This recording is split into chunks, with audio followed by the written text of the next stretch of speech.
Salut à tous et bienvenue dans le Vertical Podcast. Aujourd'hui, retour des formats interview. Ça faisait un moment, mais là, du coup, ça va commencer à arriver de manière plus fréquente. Donc là, on se retrouve pour le podcast numéro 7. Et aujourd'hui, je suis en compagnie de Pierre et Mathias. Et du coup, je vais vous laisser vous présenter pour ceux qui ne vous connaîtraient pas au cas où. Vas-y, Pierre, à toi l'honneur. Salut, moi c'est Pierre Le Cerf. Je suis grimpeur professionnel. Je fais beaucoup de compétitions, donc 3 fois champion de France et plusieurs victoires en Coupe d'Europe. Et à côté de ça, aussi beaucoup de falaises et du coup pas mal de voies dans le phare. Stylé, moi c'est Mathias, salut tout le monde. Moi j'ai attaqué l'escalade depuis bientôt 20 ans. Directement j'étais dans les compétitions. Avec Pierre on a démarré dans le même club. On a attaqué les compétitions, dis-toi on était en microbe. Donc on était vraiment des bébés au début. Pour ceux qui m'ont peut-être reconnu, qui m'ont vu à la télé, j'ai fait Ninja Warrior. Parmi mes 20 ans d'escalade, je me suis mis au ninja il y a peut-être 5 ans là. Et pour ceux qui n'ont pas suivi les dernières actualités du ninja, j'ai gagné la dernière saison c'était l'été dernier. Donc voilà. Ok, c'est déjà vraiment pas mal comme petite présentation. Plus revenir sur le côté pratique perso. Ça fait combien de temps que vous grimpez et aussi par rapport aux compétitions. Est-ce que dans toutes ces années de grimpe, vous avez fait vraiment de la compète tout le temps ou est-ce que vous avez eu des périodes un peu off de compète, etc. Si vous pouvez un peu nous détailler ce côté-là, tu vois. Moi j'ai commencé l'escalade à 6 ans. Okay. Voilà. Donc de base, on ne pensait pas qu'il y avait des compétitions en escalade, donc c'était assez chill. Au final, dès la première année, on a vu qui en avait. Donc les compétitions dès l'âge de 6 ans. Alors maintenant j'ai 24 ans, donc ça fait 18 ans, ouais. Donc j'ai envie de dire de A à Z, j'ai fait des compétitions. Ouais, moi les compétitions comme Pierre, on a démarré vraiment jeune. Après, je sais que pendant les études, quand on a fait STAPS, j'ai arrêté un peu les compétitions pendant cette période-là. J'avais aussi un manque de motivation à ce moment-là parce que depuis qu'on avait 6 ans, on était là-dedans. Donc ça m'a fait du bien de prendre un peu de recul. Mais après, il y a eu le ninja qui est arrivé dans ma vie et je me suis mis à fond dans le ninja, dans les compètes. Ça m'a remis un coup de jus. Et maintenant j'aime bien faire un peu des deux, un peu de compète en escalade, un peu en ninja, que ce soit tu vois à l'international dans le ninja comme des petits contests, ça je kiffe. Ouais, parce que récemment du coup il y a eu les championnats du monde de ninja aux USA. Est-ce que tu peux nous en parler un peu de ta perf? Est-ce que tu étais content de ce que tu as fait? Nous faire un petit résumé de ton parcours là-bas et ça peut être hyper intéressant je pense pour les gens qui suivent ça un peu de loin. Bah ouais, carrément, surtout que c'est un sport qui est pas très connu en France, je trouve, le ninja, à part l'émission, mais l'émission, les gens la connaissent parce que ça passe à la télé, mais le sport du ninja, quand tu dis ouais, moi je fais du ninja, ils disent tu fais quoi, des arts martiaux? Genre en mode c'est pas encore un sport bien connu, tu vois, donc ça fait du bien d'en parler, j'espère que ça va être de plus en plus connu, mais tu vois, au championnat du monde, j'étais super content parce que j'ai représenté la France dans la compétition et j'ai réussi à aller en finale. Donc au championnat du monde, tu as les qualifications, les demi-finales et la finale. Et c'est la première fois depuis le début des championnats du monde que ça existe, qu'un Français arrive en finale. Donc j'étais hyper fier de ça. Ouais, du coup, petite perf historique un peu. Ouais, c'est ça, j'étais trop content. Et surtout que j'ai fait une belle perf, j'ai fait 14e mondial et premier européen. Donc très content. Félicitations déjà pour la perf, c'est incroyable.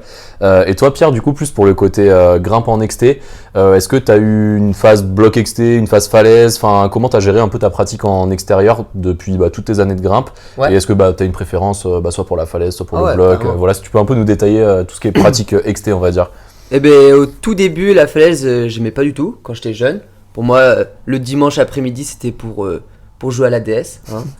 Puis après, on a découvert un peu la performance. Après, il faut quand même se faire violence, mais au tout début, j'ai pas kiffé. C'est à partir de l'âge de 14 ans que j'ai bien aimé, quand j'ai fait mon premier 8A et que j'ai vu que c'était cool. Il y avait l'adrénaline, la perf, tout ça. En gros, le planning, c'était l'année scolaire, on fait les compétitions, on reste en intérieur. Et l'été, on sort, on fait de la falaise.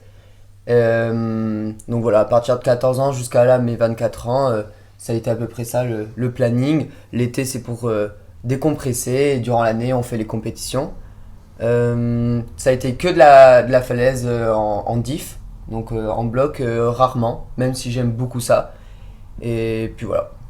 Ok, super. Donc du coup, vraiment, de toutes tes années de pratique, t'as jamais eu par exemple une année où t'as pas fait les compètes pour te concentrer sur l'exté, ou Non. c'était vraiment tout le temps saison de compète, puis après saison, enfin off-saison de compète, du coup tu grimpais en falaise Ouais, pour le kiff du coup. c'était ça le planning, c'est ça.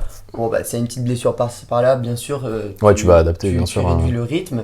Mais globalement, ouais, j'ai bien aimé ce rythme, donc j'ai gardé de A à Z. Et du coup, ça fait quoi du coup en termes de temporalité? C'est la saison de compète, ça dure jusqu'à quel mois? Et la saison de falaise, ça dure jusqu'à quel mois à peu près dans l'année? C'est quoi le schéma global, on va dire? Vu que j'aime toucher aux deux disciplines, le bloc et la difficulté, ça prend beaucoup de temps. Tu commences en septembre, le bloc jusqu'en février, donc ça prend de septembre à février.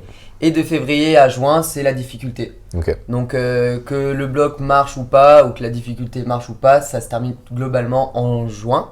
Ok. Donc en gros, juillet, août, falaise, Juillet, XT, août, quoi. falaise à fond. Et après, du coup, septembre, reprise. C'est ça. Et il y a le petit côté senior où bon bah si ça marche, bon bah il y a les coupes du monde en été, donc ouais, la falaise ça devient de plus en plus rare. Ok. Ouais, super intéressant. Ok, donc au final, t'as un peu une pratique qui peut aussi ressembler à des grimpeurs, on va dire, normaux, qui ont un job à côté ou quoi, où l'année ils vont travailler, l'été ils sont en vacances avec la famille et tout. Donc ouais, ok, hyper intéressant comme schéma. Du coup, si ça vous va, on va attaquer le premier sujet. Le premier sujet que j'ai pour vous là aujourd'hui, c'est la différence entre s'entraîner pour progresser, vraiment purement à l'entraînement dans sa pratique perso, et pour perfer en compétition, ou alors pour progresser en compétition, donc dans les classements, etc. Mathias, si tu veux commencer, ce serait quoi, selon toi, la plus grosse différence entre s'entraîner pour progresser et s'entraîner pour perfer une compète Je pense l'entraînement, comme toi tu l'expliques si bien dans tes podcasts, il y a un aspect très scientifique, très théorique qui est très important à mettre en place, mais il y a aussi le côté mental, mindset à mettre en place dans tes entraînements, et c'est ça qui fait la différence dans un entraînement pour progresser et un entraînement pour la compétition, parce que tu vas pas aborder l'entraînement avec la même mentalité. Tu vas y être en te disant ok, bon là mon bloc, j'ai un essai derrière moi, il va avoir 30 minutes de queue parce que je suis en compétition, derrière moi il y aura de la pression parce que je vais avoir mon coach qui est là et qui va me dire vas-y, t'as envie de le rendre fier, tu vois ce que je veux dire, t'as envie d'être content pour toi, pour ton coach, tes amis, et du coup c'est une toute autre mentalité à avoir, et tu peux l'avoir même en entraînement. T'es pas obligé de faire 400 compétitions dans l'année pour être prêt, non, c'est pendant tes entraînements tu te mets en mindset compétition.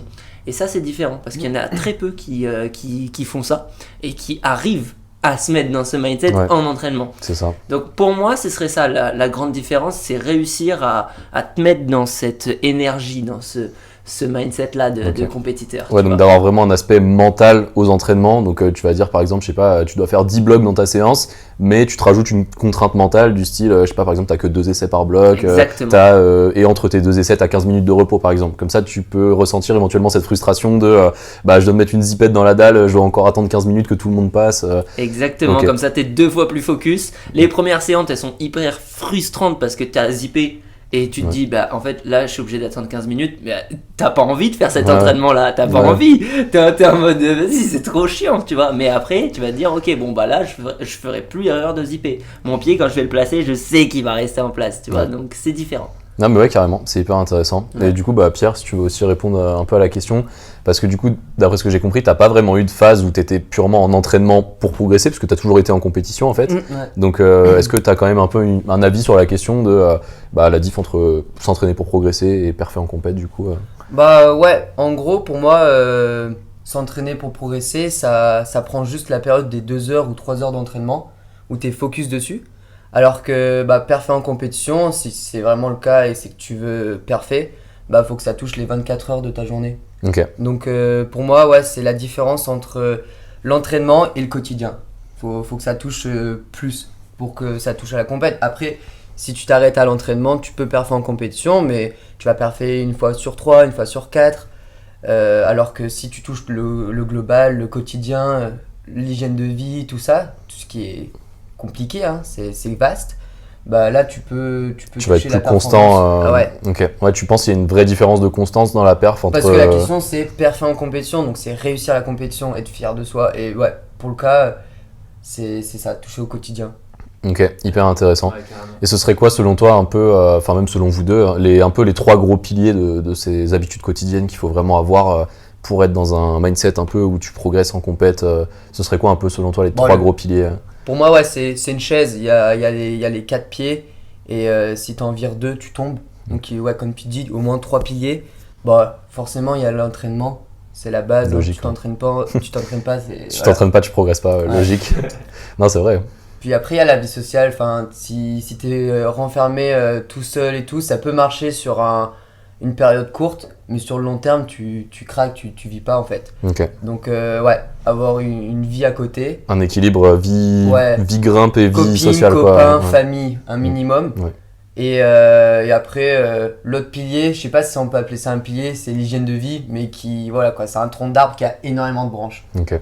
Donc c'est un peu facile de dire hygiène de vie, mais il y a vraiment tout qui peut rentrer dedans. Je peux pas dire on pourrait en juste faire un sommeil, podcast détaillé. C'est ça, ouais, juste sommeil, juste nutrition, pas possible. Ouais, hygiène de vie, l'entourage et l'entraînement. Et pour toi, Mathias, ce serait quoi un peu les trois gros piliers Bah, je rejoins ce que tu viens de dire, Pierre, parce que bah, comme tu dis, dans ces 3 piliers-là, c'est assez large, donc ça reprend un peu tout, tu vois. L'entraînement, bien sûr, il sera dans n'importe quel cas de figure et n'importe quel coach va dire entraînement, ça fait partie des piliers, ça c'est indéniable. C'est la partie, moi je dirais plus dans l'entraînement, je serais même encore un peu plus précis sur le fait de la théorie, le truc scientifique de ok, ta séance, il faut que tu fasses telle séance de volume, telle séance de force, machin, en fonction de la compète, à quelle date. Donc ça va être la théorie. Ça, c'est le premier pilier. Un peu toute la planification. La planification. Le deuxième pilier, ce serait ton entourage. Donc, l'entourage, ce serait plus, tu vois, le coach, qui tu as choisi, quel club, quel truc. Ça peut les personnes avec qui tu t'entraînes. Voilà, ton groupe, tu vois. Ton groupe, ça va tout changer. Ouais, que tu ailles en falaise et que tu sois accompagné par des gens un peu plus forts que toi ou qui ont l'habitude d'être en falaise, bah, tu vas perfer différemment. C'est pas la même séance. C'est pas la même séance. Donc, l'entourage, pour moi, il est hyper important. Et le troisième pilier, bah, bien sûr, dans l'hygiène de vie, il y a tout ce qui est nutrition, tout ce qui est tout ça, hein, tout ce qui est petit événement dans ta vie qui va t'aider à être mieux dans ta peau, mieux récupérer, et ainsi de suite. Donc c'est assez large, mais c'est la même chose au final. Ouais, c'est ça. On pourrait faire un podcast en fait. Ouais, c'est ça, non, vraiment. Mais ouais, mais c'est marrant parce que du coup, moi, tu vois, ce truc-là d'habitude quotidienne, moi, je l'intègre à tous mes suivis de coaching, tu vois, c'est ce que j'appelle un peu la checklist quotidienne. Et il y a des gros piliers qui reviennent, comme par exemple la marche, enfin, en gros, avoir une activité physique quotidienne. Parce qu'il y a aussi, moi, ce que j'appelle le syndrome du sportif sédentaire, où par exemple, tu vas aller grimper 3 fois par semaine pendant 2 heures en salle, mais tout le reste de la semaine, t'es assis derrière ton bureau, tu bouges pas, etc. Et en fait, on se retrouve très vite dans cette configuration de sportif sédentaire. Donc, selon moi, il y a vraiment un shift à faire entre devenir un sportif, vraiment sportif actif physiquement et sportif sédentaire entre guillemets. Et après il y a toutes les habitudes comme on disait, la nutrition, le sommeil, enfin voilà, tout ça influence, mais ouais, la base selon moi ça reste quand même entraînement.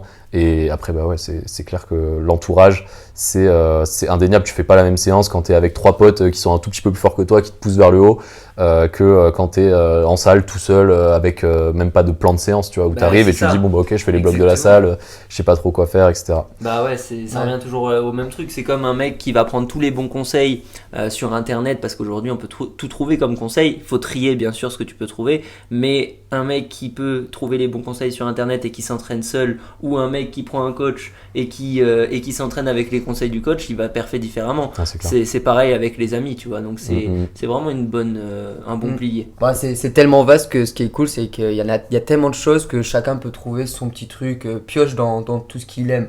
Ouais. Voilà, les copains, la nutrition, blablabla. Ouais, puis aussi il faut y aller étape par étape. Comme on disait, la progressivité c'est important, que ce soit dans l'entraînement avec tout ce qui est surcharge progressive, donc rajouter des reps, des charges, du temps de séance, etc. La nutrition, pas tout faire à l'extrême dès le début. La vie sociale, pareil, tu disais si tu te coupes complètement, peut-être que ça peut marcher pendant une petite période, mais après tu vas craquer. Donc ouais, l'idée c'est, moi je trouve c'est le plus important, c'est la constance. Peu importe ce que tu fais, que ce soit l'entraînement, la diète, la vie sociale, faut avoir une sorte de constance où t'es ni dans l'extrême mauvais ou bon, tu vois. Enfin, c'est vraiment être dans ce milieu et ok, super moi, intéressant. Le truc, la chose clé, c'est je le respecte pas forcément, mais ce que j'ai vraiment appris, c'est les excès, on évite. Ouais, non vraiment. Doser. Ok, bah, du coup je pense qu'on peut passer à un conseil un peu plus précis. Si vous aviez un seul conseil à donner à quelqu'un qui veut progresser, là je parle vraiment à l'entraînement, dans sa pratique perso, tu vois, quelqu'un qui n'est pas compétiteur, mais qui grimpe voilà, pour le plaisir, qui veut progresser, qui aime bien ça. Si vous aviez un seul conseil à donner à cette personne-là qui est en face de vous, ce serait quoi votre conseil vraiment un conseil très palpable où tu sais que la personne, si tu lui dis ça, ça peut soit changer son mindset ou sa manière de s'entraîner et tu sais que ça va avoir un impact positif, quoi. Ok, j'aime bien cette question. Pour moi, j'ai la réponse, c'est faire la différence entre motivation et discipline. Ok. Voilà. La motivation, on en a tous, mais ça va et vient. Tu te lèves le matin, tu peux avoir beaucoup de motivation, mais le lendemain, bah, t'en as pas. Alors que la discipline, t'as une ligne directive et tu te lèves le matin avec ou sans motivation. La discipline va faire que tu vas te lever, et tu vas t'entraîner et être régulier. Et bah, si tu veux être fort, faut être régulier, faut avoir un rythme. Donc ouais, faut voir la différence entre motivation et discipline. Après, il faut pas être un robot, donc forcément, il y a des jours avec ou sans. Mais grâce à cette petite discipline, ça va faire la différence sur le premier jour, le deuxième et toute l'année en fait. Ouais, clairement. Voilà. Ouais, puis c'est ce qu'on disait, c'est un peu une histoire de constance, c'est-à-dire que même si tu as des jours un peu off, bah, au final, sur 80% de l'année, tu auras été constant et c'est ces 80%-là qui vont faire la diff, Ouais. et les 20% de jours un peu off, ça aura pas eu un très Carrément. gros impact négatif. Mais il faut la garder cette motivation, c'est la petite étincelle, c'est le petit côté enfant, faut le garder. Mais voilà, le côté adulte, discipline, il est quand même super important. Ouais, je suis totalement d'accord. Ouais, moi je suis d'accord avec toi, mais en même temps, tu vois, c'est le meilleur conseil et le pire des conseils en même temps parce que bah, c'est ce qu'il y a de plus dur dans l'entraînement, cette discipline-là, tu vois. Que ça soit toi comme moi, il y a des moments où, bah vas-y, on n'avait pas envie, tu vois ce que je veux dire. Il y a des moments où t'as pas envie d'aller à l'entraînement, t'as des trucs dans la vie qui se passent, tu peux avoir plein de choses dans la vie, on a tous des problèmes, on a tous des hauts et des bas, que ce soit sportivement et émotionnellement. Et du coup, cette discipline-là, des fois, elle peut t'aider aussi dans ta vie à surmonter des trucs mentaux qui te permettent d'être mieux, tu vois. Et sans parler de sport, tu vois. Donc, c'est vraiment un conseil de vie et de sport, celui-là. Voilà. Donc, c'est trop bien. Ouais, puis les deux sont liés. Enfin, c'est un peu, moi, ce que je dis, c'est faut avoir une approche holistique dans sa pratique. Tu peux pas parfait, parce que parfait, ça implique de faire mieux que la plupart des gens. Tu peux pas faire mieux que la plupart des gens si tu fais pas des efforts que ces gens-là sont pas prêts à faire, et ça rentre vraiment dans le cadre de tout. Enfin, c'est vraiment un tout, quoi. Tu peux pas te dire ah bah ça je le ferai plus tard, on verra bien, quand tu veux vraiment parfait et que c'est vraiment ancré en toi, quoi. Enfin, en tout cas, moi c'est ma vision Et je pense que justement c'est pour ça qu'il faut pas trop mettre dans tes petits objectifs, tes trucs. Il faut être plus tranquille, tu vois, et au moins t'as pas de craquage. Tu vois, si tu dis oh putain, je vais m'entraîner 8 heures par tous les 2 jours ou tous les machins, je vais faire 3 séances machin, et au le bout de lendemain 2 semaines il y a plus personne. y a plus personne, Ouais, tu vois. ouais, c'est ça. Y a plus personne. Alors que si tu vises petit, tu augmentes progressivement. Ouais, c'est ça, c'est de la discipline mais sans excès. Ouais, c'est Voilà. ça. Bah, avec une certaine logique de progression, etc. Ouais, on revient toujours un peu au même conseil. Ouais, on appelle ça des petits sacrifices, mais qui font quand même plaisir quand il y a le résultat. Et du coup, ça devient même plus un sacrifice parce que c'est trop cool. Ouais, C'est ce qu'on recherche. Carrément. Ben ensuite, du coup, je pense qu'on a un peu fait le tour. On va passer au deuxième sujet. Du coup, le deuxième sujet, c'était vraiment, par exemple, enfin là, du coup, j'en profite parce que vous deux, vous êtes vraiment des compétiteurs aguerris, que ce soit Pierre avec toutes tes années d'expérience, même Mathias en escalade et en ninja. Il y a ce côté double casquette, on va dire, qui est hyper intéressant. C'est un peu comment s'entraîner pour une saison de compétition. Et la première question que j'ai envie de poser, c'est en fonction de l'échéance, forcément, combien de semaines tu te prépares à l'avance par rapport à une échéance. Et là, du coup, je vous laisse assez libre sur l'échéance que vous prenez comme exemple, mais je pense que ça peut être bien que vous preniez un exemple. Par exemple, voilà, je me prépare pour, je sais pas, une Coupe de France, un championnat de France ou quoi. Combien de semaines, entre guillemets, spécifiquement à l'avance, tu te dis, ok, là, je suis en prépa championnat de France, et comment tu gères un peu ces semaines de prépa. Enfin, voilà, c'est un peu la question, quoi. Ouais, bah au début de l'année, forcément, comme tout le monde, tu mets les objectifs.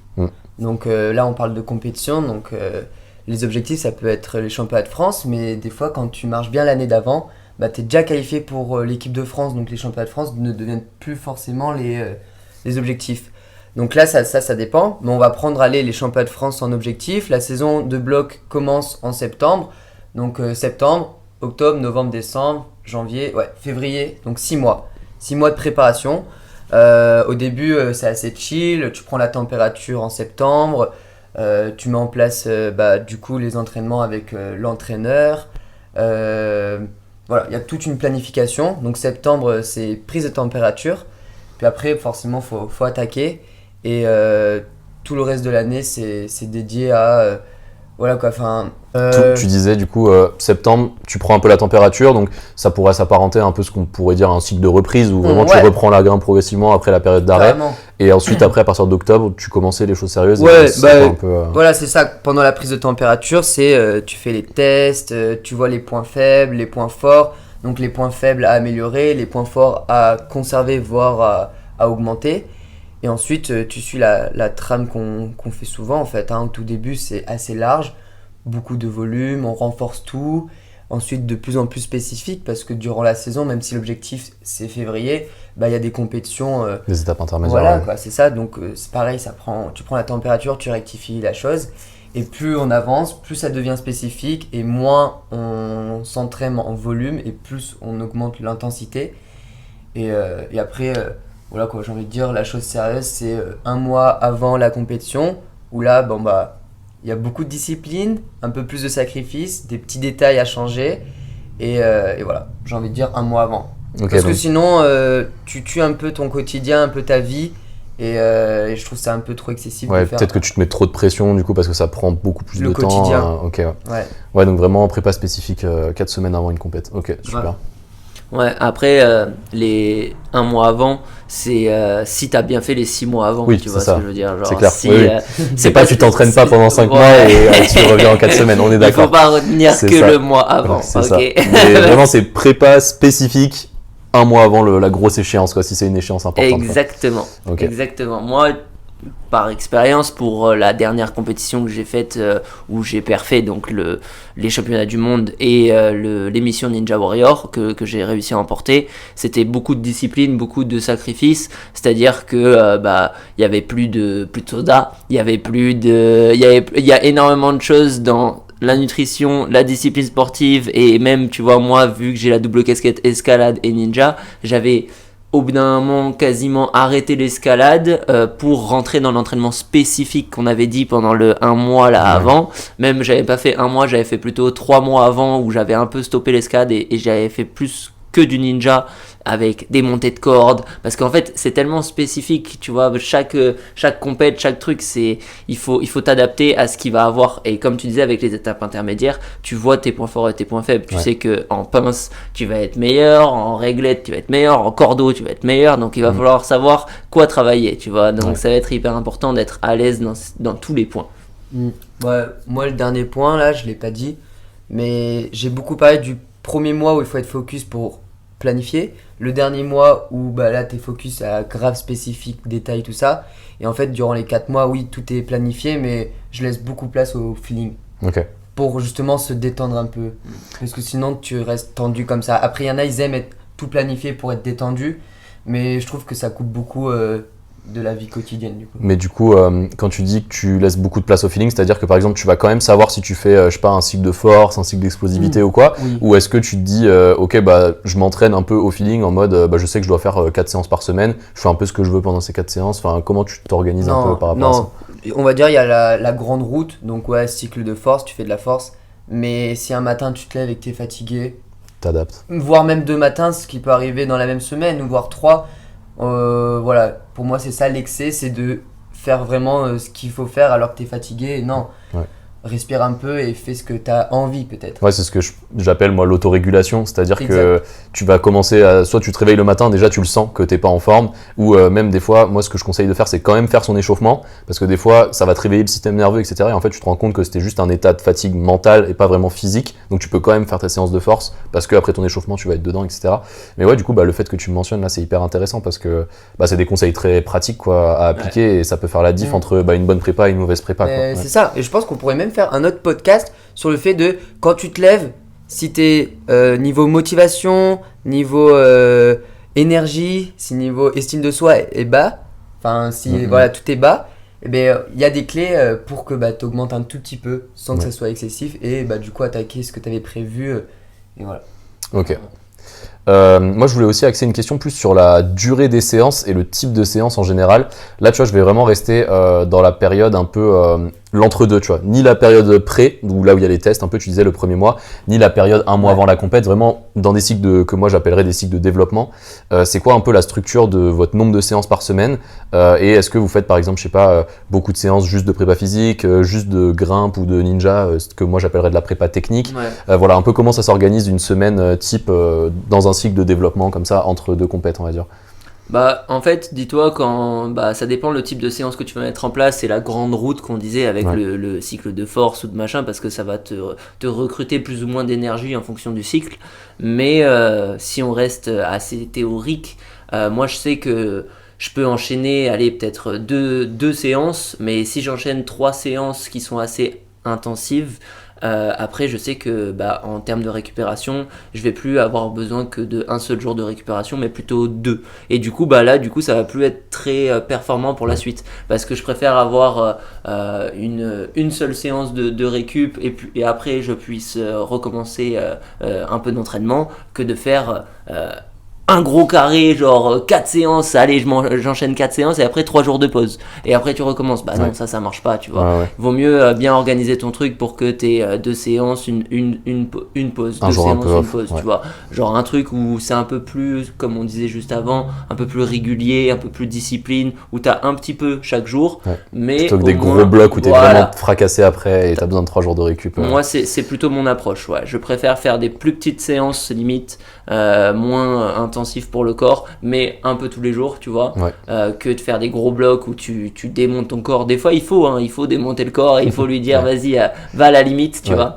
Mais ça mais doit pas être tout la le temps. majorité de vos séances. Ouais, quoi. pas la majorité. Si toutes vos séances, c'est des séances de bloc max de 4 heures, où vous essayez les blocs les plus durs de la salle pendant 4 heures et que c'est 4 fois par semaine, pour moi, ce schéma-là, il mène que à la blessure et au surentraînement. Enfin, Malheureusement, c'est ce que les gens font. C'est quand tu vas dans une salle d'escalade, tu dis t'as fait quoi la dernière séance? Pendant 4 heures j'ai essayé tous les blocs les plus durs de la salle, tu vois. Ok, et là t'es comment? Je suis cassé. Tu vois. J'ai mal partout, j'étais courbature. C'est ça. Mais voilà, faut pas d'excès encore une fois. Après, il faut toujours ce petit étincelle et de temps en temps tu fais ce petit kiff. Oui, c'est sûr. Et pour tenir sur le long terme, voilà quoi. Peut-être pas tout le temps 4 heures d'entraînement. Puis du coup, moi si je devais parler de ça serait l'escalade, il y a tellement de facteurs et déjà moi pour un des premiers facteurs c'est la peau. C'est vrai qu'on en parle pas souvent. T'auras beau planifier ça, si la peau elle suit pas, tu vas faire autre chose et on a de la chance d'avoir plein d'autres choses pour progresser à part la grimpe. Moi j'aime beaucoup faire 2 séances par jour. Voilà. Alors les gens souvent ils disent c'est énorme, 5 fois par semaine, 2 séances par jour, mais en fait la première séance elle dure 1h30 avec 30 minutes d'échauffement. La plupart du temps c'est de la prépa physique et ça, c'est tout le temps ça en fait. Donc poutre, c'est poutre, voilà. Et la deuxième séance c'est la même chose en fait, c'est 30 minutes d'échauffement et ensuite autre chose, mais pareil, toujours de la prépa physique. Et après, il y a le kiff, la grimpe à côté. Ah ok, donc ça t'arrive de faire 2 séances de prépa physique dans une même journée, puis après la grimpe par exemple. Ouais, c'est ça. Ma priorité souvent c'est ça, je préfère être bon dans la prépa physique, presque pour rassurer mentalement, et aussi pour que ce soit mieux en fait, que ce soit plus quali. Et après, des fois forcément, si t'es bien sérieux sur cette prépa physique, l'escalade elle sera un peu moins bonne. Mais ça c'est mon point de vue. Ouais, c'est ça. Et je pense qu'il y a une grosse partie expérience dans ce truc-là où toi, avec toutes tes années de pratique, tu sais déjà comment grimper, enfin t'es déjà technique, etc. Ouais. Et le fait de faire un peu plus de physique, comme tu dis, ça peut te donner plus de confiance et où tu sais justement après que tu vas bien grimper parce que tu auras plus cette fatigue du physique quand tu arrives justement sur les semaines un peu plus spécifiques où j'imagine que tu vas moins t'entraîner en prépa physique et plus t'entraîner en grimpe, on va dire, vraiment sur le mur. Et c'est hyper intéressant comme approche. Moi, les doubles séances, c'est un truc que je conseille souvent aux personnes qui ont le temps et les moyens de le faire, même pour les grimpeurs amateurs, tu vois. Et souvent, ce que je conseille, c'est de faire sa séance de poutre ou de prépa physique où tu vas mettre, je sais pas, poutre, traction, gainage, le matin. Et souvent, si tu as du matos chez toi, je sais pas, tu fais ta séance de 8h à 9h, et puis après, la journée, tu vas travailler, et puis le soir, de 18h à 20h, tu es à la salle, tu fais ta séance de bloc. Donc moi, c'est un schéma que je conseille aux gens qui ont le moyen de le faire en termes de temporalité, quoi. Ça, c'est vraiment quand c'est la période focus à fond, hein. 4-5 fois par semaine, 2 fois par jour, c'est beaucoup. Elle est où ma vie? Tu vois, il y en a qui peuvent dire, elle est où ta vie? Ça, c'est au mieux pendant quelques temps. Mais par exemple, au lieu de faire la première heure et demie de prépa physique, au final, je peux faire autre chose avec des potes, un autre sport, marcher, tranquille. Mais voilà, avant l'entraînement, il y a toujours eu un petit truc. Je me bouge pour faire un truc. Travailler autre chose, voilà quoi. Du coup, ça me permet de faire la transition avec, moi j'ai noté les pratiques complémentaires, c'est-à-dire est-ce que vous faites d'autres sports à côté, à côté de l'escalade et du ninja du coup, qui vous servent soit à décompresser, soit, est-ce que vous faites d'autres pratiques et vous sentez que ça a un impact positif sur votre performance au global ou je sais pas sur votre santé mentale, physique, tout ça. Est-ce que tu as un sport en particulier ou même une activité, je sais pas, vraiment un truc qui te permet de décompresser quoi? Quand j'étais petit, comme tous les petits, je touchais à tous les sports, donc je faisais de l'escalade, un peu d'escrime, handball, tennis, tout ça. Puis plus le temps passait, et puis j'ai dû trier un petit peu. Ouais, t'es spécialisé. Ouais. Ensuite, à partir de 11 ans, c'était focus escalade. Et là, j'ai envie de dire, ouais, j'essaye un maximum de toucher à plein de sports. Pas forcément pour compléter, pour que ça soit avec l'escalade. Transférable dans la grimpe. Pas du tout. C'est vraiment juste pour vivre et toucher à tout et pas me retrouver à 80 balais et avoir des regrets. Ok. Voilà. Moi, j'ai cette phrase, c'est pas d'excès, pas de regrets. Et du coup, voilà, moi, c'est plaisir avec les copains, toucher à d'autres trucs. J'en sais un athlétisme. Voilà, j'ai le kiff de l'athlétisme. Comme Mathias, faire des sauts dans l'eau, le vrai nom, cliff. Le cliff. Ou faire du dip, grimper au-dessus de l'eau, faire du paddle, voilà, plein de trucs. Dès que je peux, avec un pote, je fais une activité. Je découvre d'autres trucs et c'est stimulant en fait. Ouais, clairement. Parce que si t'es dans le haut niveau, la progression elle est lente, c'est dur de voir la petite progression. Alors que si tu te stimules un peu autre part et que la progression elle fait boum comme au tout début, c'est kiffant. Puis t'es avec les potes, tu touches à tout. C'est la base de la vie et de la progression, voilà quoi. Et pas se renfermer dans un truc. À part le premier mois et le dernier mois. Voilà.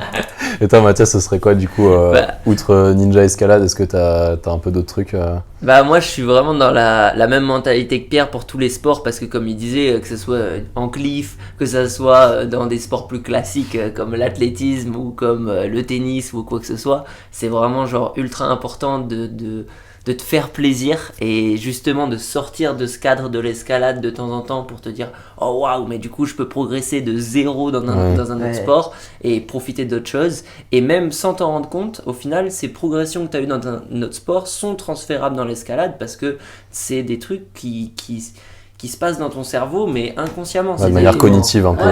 Voilà. Et moi, je m'en suis rendu compte avec le cliff parce que c'est quelque chose de... Pour ceux qui connaissent pas, c'est le cliff, c'est quand on saute des rochers dans l'eau d'une certaine hauteur. Donc des fois, ça peut monter même à plus de 10 mètres, 20 mètres, 30 mètres. Donc ça peut vraiment faire très peur et on n'a pas le droit à l'erreur. Et donc ce truc de pas avoir le droit à l'erreur, c'est un peu comme en escalade, le fait de faire qu'un seul essai. Ouais. Donc tu vois, il y a des compétences qui se transfèrent. Voilà, c'est les mêmes compétences. Ouais. Donc moi, c'est ça, c'est devenu une force grâce au ninja, grâce au cliff et tout ça, d'être très fort à vue en grimpe. Ouais. Parce que je suis beaucoup plus focus sur ce que je dois faire. Et ça, on s'en rend pas forcément compte dans d'autres disciplines. Et ça, c'est trop bien. Après, pour tout ce qui est, on va dire, discipline qui aide vraiment à l'escalade, moi, je me suis mis beaucoup aux étirements, au mobility training, au yoga, aux trucs comme ça, pour m'aider à moins me blesser. Parce qu'il y a une période où j'arrêtais pas d'avoir des blessures partout, parce que j'étais super raide. Et du coup, ça, je pense que ça fait partie des sports qui aujourd'hui me sont indispensables pour avoir une pratique saine. Une pratique saine à on va dire, à presque haut niveau de sport. Ok. Ouais, hyper intéressant. Ouais, moi c'est un peu pareil, tu vois, c'est surtout tout ce qui est un peu mobilité, etc. Moi je sais que la natation, j'aime bien aussi, tu vois, aller nager, je préfère qu'aller courir, perso, ça c'est un choix perso, tu vois. Ouais, pour les articulations. Ouais, enfin, et même, tu vois, je me sens vraiment à l'aise dans l'eau, je vais jamais me dire, oh non, j'ai la flemme d'aller nager, alors que par contre, aller courir, tu vois, je vais être là en mode, ouais, c'est chiant d'aller courir, il fait chaud, il y a le soleil et tout. Vraiment juste pour ça, et aussi pour la partie un peu plus cognitive, moi je joue beaucoup aux échecs, tu vois. Genre, les échecs, j'aime bien. Et pareil, tu progresses, t'apprends des trucs et tout, tu vois, et je sais pas, par exemple, des fois je rentre de l'entraînement, je suis vénère en mode oh putain, j'ai pas réussi tel ou tel bloc et tout, et tu vois, et je fais une partie d'échecs et je détruis le mec en face, et je fais bon c'est bon, j'ai un petit kiff dans ma journée, tu vois. Et après le pire c'est quand tu rates ton entraînement et que tu te fais détruire aux échecs après, là le soir t'es pas bien, tu vois, t'es là en ça mode complète bien, ça complète, mais après tu vois, il y a un truc que j'ai pensé pendant que vous étiez en train de parler, c'est faire un autre sport aussi, que ce soit un sport mental aussi, un peu comme les échecs. C'est intéressant parce que vous pouvez le pratiquer vraiment que pour le fun et sortir de cet aspect un peu performance où tu te dis ok, mon sport c'est l'escalade, là c'est là où je veux perfer. Et je sais pas, par exemple tu disais voilà, je vais faire un tennis avec un pote, on fait un match amical, on s'en fout de la perf, et c'est ça aussi qui est intéressant, je trouve que ça permet de déconnecter un peu. Après il y a le petit côté perf qui oui, c'est sûr, mais tu vois, tu vas pas les échecs, tu vas voilà. Ça peut t'atteindre personnellement, mais quand tu fais un tennis avec un pote, un truc comme ça va, tu vas pas rager parce que ton pote il t'a mis un point ou quoi, enfin c'est clairement. Mais moi pour le coup j'ai pas parlé de l'aspect comme tu disais mobilité, yoga, tout ça, parce que moi je considère que ça c'est l'entraînement. Ouais, ça fait partie de l'entraînement. De l'entraînement. Mais c'est vrai que franchement un autre sport ça t'apporte plein de choses en plus du plaisir. Si t'as le regard bien extérieur, ça le cliff, tu disais que c'était quel sport où t'as un essai? Bah c'est ça, Ouais, le cliff, ouais. c'est le cliff parce que le cliff, bah, si tu tombes dans l'eau et que t'as mal calculé tes saltos t'es mort, pour hein. arriver dans l'eau, t'es mort. Ou alors tu as Tu des fais un très grosses énorme contusions. plat. Ouais, mais c'est ça, ouais. Bah, moi, c'est pareil en athlétisme. C'est one shot. Si tu veux faire un bon chrono sur un 400 mètres, tu peux pas en mettre deux, à moins que t'attendes beaucoup trop longtemps pour te reposer. Donc, ouais, c'est ouf. Enfin, au début, c'était plaisir parce que c'est stylé. On a toujours fait ça quand t'es un gamin de 100 mètres, tu cours. Puis au final, tu vois des chronos et moi j'ai la montre et elle m'a annoncé 148 sur la ligne de départ. Et pourtant, j'étais juste avec mon pote. Ouais. Donc ouais, ça se complète bien et faire plein d'autres sports, c'est cool. Ouais, clairement. Du coup, pour revenir un peu plus sur la partie vraiment escalade, là j'ai 2 questions un peu en rapport avec la perf et comparer les gens entre eux, on va dire, enfin les grimpeurs entre eux. Surtout pour Pierre, je pense, il y aura une question surtout pour toi, Pierre. C'est la différence entre un grimpeur de 8 et un grimpeur de 9 en falaise. Vraiment, tu vois, si tu avais une sorte de caractéristique où tu vois 2 grimpeurs et tu te dis, ok, lui il a ça, donc c'est un grimpeur de 9, et lui il a ça, donc c'est un grimpeur de 8. Tu vois, vraiment de manière très.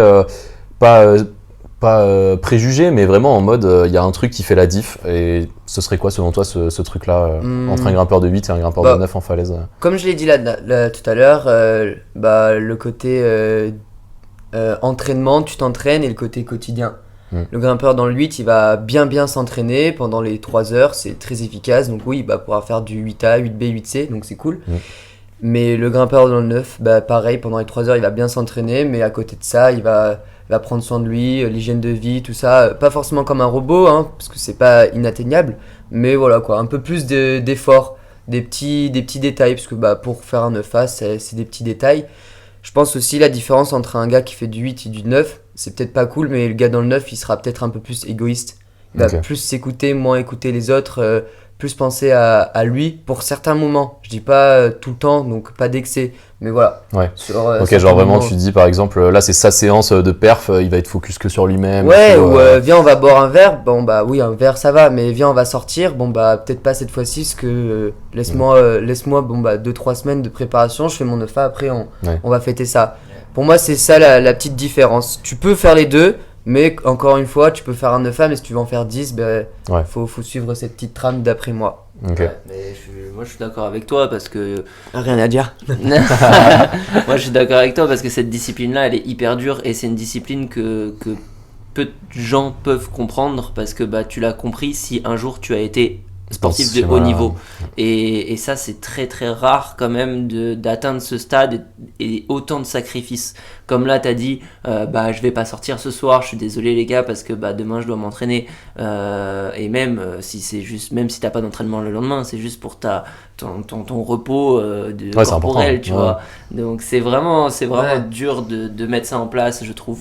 Donc, en fait, je pense que tout le monde peut faire du 9A avec le fait de bien s'entraîner, hein, on s'entraîne bien, mais c'est pour en faire plusieurs, là faut. Ouais. Et tu dirais vraiment, si tu as un peu la bonne génétique de base, tu penses vraiment le 9, c'est une cote qui est atteignable par des gens qui sont vraiment sérieux dans leur entraînement, dans leur hygiène de vie, etc. quoi. Enfin, c'est pas un truc où en mode c'est impossible de faire un 9A en tant que simple grimpeur, on va dire. Quoi. C'est pas quelque chose qui est réservé aux athlètes de haut niveau, etc. Quoi. C'est un mec qui me dit c'est possible de faire en dessous de 10 secondes le 100 mètres, je dirais, ça va être dur. Mais nous, on a de la chance avec la grimpe, c'est qu'il y a en fait tellement de styles. Ouais, aussi, ouais. Donc tu vas trouver ton petit truc à toi. Donc ça rajoute une petite chance, pas une chance, mais une petite facilité. Ouais. Voilà. Si le 9A c'était comme un 10 secondes le 100 mètres, je dirais non, pour le coup, non, faut changer le rythme, tout ça. Ouais. Mais bordel, le 9A il va pas bouger, tu peux y toucher même si t'as un niveau 8A tous les jours, tu tâtes le terrain et je pense que si t'aimes vraiment ça. Tu t'habitues aux préhensions, tu t'habitues au rythme. Y en a, ça va leur prendre une journée, hein. Mais il y en a, ça va leur prendre peut-être 5 ans ou 10 ans, au final, mais voire même plus. Mais si tu veux, tu peux, hein. Tu vois des records. Premier 9A pour cette dame, ce monsieur à 40 ans. Le gars, il était motivé, hein, il avait envie. Après, ça devient un job pendant 5-10 ans, on va dire, parce que c'est quand même un gros level. Ouais, et ça, c'est fou parce qu'à n'importe quel âge, tu peux atteindre le 9A. Ouais. C'est vraiment, comme on disait la dernière fois, la femme de Cédric. La femme de Cédric, elle a atteint un 9A à quel âge ? 37, 38, je veux pas me tromper. Voilà. Mais elle a plus de 20 ans quoi. Donc, elle a plus de 20 ans. Donc, et elle a quand même réussi. C'est bien pour faire rendre compte aux gens que c'est accessible à tout le monde. En résumé, c'est ça. C'est premier 9A à 36, 37 ans, avec 2 enfants. Voilà quoi. Ouais, voilà, C'est cool. il y a d'autres facteurs C'est qui. cool. Ouais, franchement. Et voilà. Ouais, puis ça montre que, comme tu disais, tu peux avoir une vie sociale, familiale et tout bien remplie, et aussi avoir ce côté perf à côté. Je dis pas que c'est facile, hein. Ah mais, oui, on est d'accord, c'est voilà. clairement pas facile, mais Ouais. c'est faisable. Genre, si t'as vraiment envie, que t'es motivé, discipliné, comme on disait. Faut avoir les clés. C'est Faut ça. avoir les clés. Il y en a, ils sont motivés, tout ça, ils se disent à fond et ils baissent les bras parce que ils ont essayé, ils ont fait au mieux. Alors qu'en fait, ils ont oublié plein d'autres parties qui peuvent juste optimiser. Et c'est pour ça que les gens, ils ont peut-être besoin de conseils, tout ça. Ouais, carrément. Et du coup, pour revenir à cette partie conseil, c'est bien, ça me permet de faire la transition avec le point suivant. C'est le mental pour la performance. Selon vous, surtout Mathias en premier, du coup, pour faire un peu la transition. Mais selon vous, du coup, c'est quoi vraiment le mental pour la performance dans le sport? Et un peu, voilà, une question assez large, on va dire. Mais c'est quoi, selon toi, voilà, ce facteur mental qui fait la diff entre un athlète amateur, on va dire, et vraiment un athlète de haut niveau? Qu'est-ce que tu peux nous dire un peu par rapport à ça? Moi, je dirais, par rapport à mon expérience personnelle et aux conseils que je donne, que ce soit aux petits qui viennent me voir dans les salles d'entraînement comme les adultes, le premier conseil que je leur dis pour les compétitions, c'est de pas se comparer aux autres, mais de se comparer à soi. C'est-à-dire que souvent, on fait la comparaison dans les jeux vidéo du petit Mario avec le fantôme qui a fait un record et t'essayes de battre l'ancien record. Moi, j'ai vraiment ça en tête et je trouve ça hyper important parce que tu peux plus facilement mesurer tes objectifs, tout ton entraînement si tu te compares à toi et pas aux autres, et tu auras beaucoup plus de satisfaction. Et si jamais tu n'y arrives pas, tu sais que c'est ta faute et c'est pas la faute des autres. Tu vois ce que je veux dire? Et c'est une mentalité beaucoup plus sereine et beaucoup plus objective de se comparer à soi qu'aux autres, parce qu'au début, moi quand j'étais petit, un peu comme tout le monde je pense, on cherchait un peu comment se motiver le mieux et comment être avec le meilleur mental en compétition. Et moi, ce que j'ai trouvé avec l'expérience des années et tout, j'ai trouvé qu'au moins quand je regarde une personne, même si elle me fait peur parce que elle a fait tel résultat à telle compétition, je regarde pas son palmarès, je regarde ce que j'ai fait moi dans ma préparation et que je sais que j'en suis capable. Et là, du coup, ça revient au mental, tu vois. Clairement. C'est hyper important pour moi, ça. Ok. Et Pierre, toi, du coup, ce serait quoi un peu ce... Moi, je pense que je vais avoir du mal à répondre à cette question tellement c'est vaste, c'est énorme le mental. Pour moi, on gagne avec le mental. Il y en a, ils pensent autrement, mais pour moi, on gagne avec le mental. C'est quand tu as touché le haut niveau, quand tu as vu des Coupes du Monde, quand tu as vu certaines choses. Voilà, sans exagérer, pour moi c'est 30% physique, 70% mental. Faut l'atteindre ce 30% physique par contre. Ouais, c'est ce que j'allais dire. Arriver à un certain niveau, ils sont tous forts physiquement. Ils sont tous forts physiquement. Faut préciser ça. Voilà. Mais pour le coup, le mental il fait la diff pour tout en fait, hein, même pour la vie quotidienne, avec les meufs, avec le travail, avec tout. Enfin, si le mental, je trouve qu'il prend le dessus sur plein de choses. Et c'est ultra dur de répondre à ça. Et du coup, plus pour axer la question, du coup, pour t'aider un peu, c'est quoi du coup ta vision par rapport au coaching, par rapport à ça? Le fait de dire les choses à la personne ou alors d'entendre les choses en tant que coaché ou en tant que coach, ce serait quoi un peu du coup ce que tu peux me dire par rapport à ça? Avec expérience, vu que avec Mathias, nous on a pas mal coaché et tout, beaucoup en présentiel, j'ai remarqué que avoir quelqu'un derrière, c'est quand même pas mal. Tu enlèves beaucoup de sac à dos en fait. Tu le libères et du coup, s'il se libère, surtout dans la grimpe, ça se passe vachement mieux. Tu l'enlèves, tu lui fais gagner du temps. S'il a des pensées un peu négatives, hop, tu le contredis un petit peu, tu le rassures. En fait, tu récupères toutes les pierres un peu lourdes. Je suis nul, hop, tu prends cette pierre et tu lui parles. Ouais. Donc, ça t'enlève un poids de dire qu'il y a carrément. quelqu'un aussi derrière qui te suit, qui est là pour t'encourager, où tu sais que cette personne-là, elle est là pour ton bien aussi, tu vois. De se dire, voilà, je sais que pour que tu perfs ou que tu t'améliores dans ce bloc ou dans cette voie, il faut que tu changes ça, et elle te le dit direct, tu vois. Ça a un très, très grand carrément, impact. et la plupart du temps, cette personne-là, elle est experte. Donc, quand elle va te donner un conseil, tu vas l'écouter, tu vas mettre des œillères et c'est bien plus facile que d'être seul et d'imaginer 3-4 méthodes qui peuvent marcher. Lui, il va t'en dire une qui peut marcher. Et du coup, tu vas aller à 100%. Et la base de la grimpe, je l'ai entendu 1000 fois, c'est essaye ta méthode à 100%. Voilà. Donc moi, je l'ai remarqué avec les jeunes. Tu leur dis, fais cette méthode. Elle est peut-être fausse, mais il va y aller à 100%. Elle va marcher. Il va forcer peut-être un peu plus. Mais en escalade, quand ça marche, t'es content, ça marche. Hein. Clairement. Mathias? Non, mais là je vais rebondir sur le truc que tu viens de dire, sur le fait que quand t'as un coach qui est expert avec toute son expérience, tout son background derrière de compétition et toutes ses erreurs qu'il a déjà faites, tu vois, là c'est facile pour le coacher, le sportif de t'écouter parce que il a même pas à se poser la question de se dire est-ce que c'est la bonne méthode qu'il est en train de me dire. Bah non, c'est la bonne méthode parce qu'il s'est réfléchi, tu vois. Et quand je vais dire un conseil sur une compète à un élève, je vais pas lui dire au hasard un truc, tu vois. Je vais lui dire parce que je sais que ça va marcher et lui justement il va dire ok, j'y vais de suite, et ça c'est trop bien, c'est la folie. Mais ce qui est cool, c'est que pour l'élève on est crédible. Ouais. Et ça, c'est une valeur énorme. C'est hyper important. Énorme. Lui, il a une confiance, et là, t'as tout gagné, mais ouais, il a tout gagné. S'il a une confiance envers toi, let's go. Ouais, puis même outre l'aspect compétition, tu vois, aussi juste pour l'aspect progression, pour le coaching en général, franchement, c'est un très gros impact quand quelqu'un te dit, bah voilà, tu vas faire ta routine mobilité tous les jours parce que ceci, cela. Ou quand tu l'as juste vu sur une vidéo YouTube en mode ah bah moi je fais ça, ce serait bien si tu fais ça aussi, tu dis bon c'est bon, la mobilité j'ai la flemme quoi. Alors que quand t'as le coach derrière qui dit bah non regarde, t'as les ischios super raides, tu galères à monter tes pieds ou t'arrives pas à tracter sur tes talons, tu vas faire ça comme étirement à chaque fin de séance parce que c'est un problème spécifique à toi, tu vas dire bah ok en fait le mec il veut mon bien, il a identifié un facteur limitant, bah je vais le faire quoi. Tu peux pas te dire je vais pas le faire. L'escalade c'est beaucoup de feeling, donc moins t'as de questionnement, mieux tu te portes. Et avoir un coach pour moi c'est laisser un peu l'innocence grimper. Donc moi quand c'est un enfant, j'essaye de lui faire part ça en fait, que ça soit l'innocence qui grimpe et que ça soit du feeling, et quand c'est le feeling qui grimpe ça marche bien, et puis surtout c'est 100% lui-même et ça fait toujours plaisir de grimper 100% toi-même. Ouais, carrément. Et aussi, il y a un petit point que j'avais noté, c'est qu'est-ce que vous pensez des rituels pré-performance ? Est-ce que vous, personnellement, vous avez un petit rituel, un truc, où avant de faire une perf, là je pense vraiment à une compétition pour le coup, ou une croix vraiment importante en falaise, tu vois, un truc que vous avez l'habitude de faire, qui vous met dans un mindset précis ou quoi, enfin voilà, si vous avez un peu ce truc-là de rituel pré-perf qui vous viennent en tête, mais sinon c'est pas grave, on passe à la suite. Moi j'ai beaucoup appris avec mon coach mental, sur le fait d'anticiper, mais aussi ma première phrase c'était moins j'anticipe, mieux je me porte. C'est-à-dire que beaucoup de feeling. Après ça c'est plus quand t'es jeune, parce que quand t'es fou ça marche. Quand t'arrives dans le haut niveau et que y a 40 mecs super forts, là ouais, pour moi avoir des petits rituels, anticiper quelques petits trucs, ça rassure et ça permet du coup de gratter les petits pourcentages que tu peux avoir en compétition. Moi, si j'avais des petits rituels, je pense que c'est comme le mental, on pourrait faire un podcast, j'en ai beaucoup trop. Mais un seul comme ça qui te vient en tête. La petite routine d'échauffement, voilà. Mais en avoir plusieurs en tête. En fait, tu mets ça en place avec les années et puis voilà quoi. Enfin, se connaître. En fait, tu te connais, tu sais comment être chaud.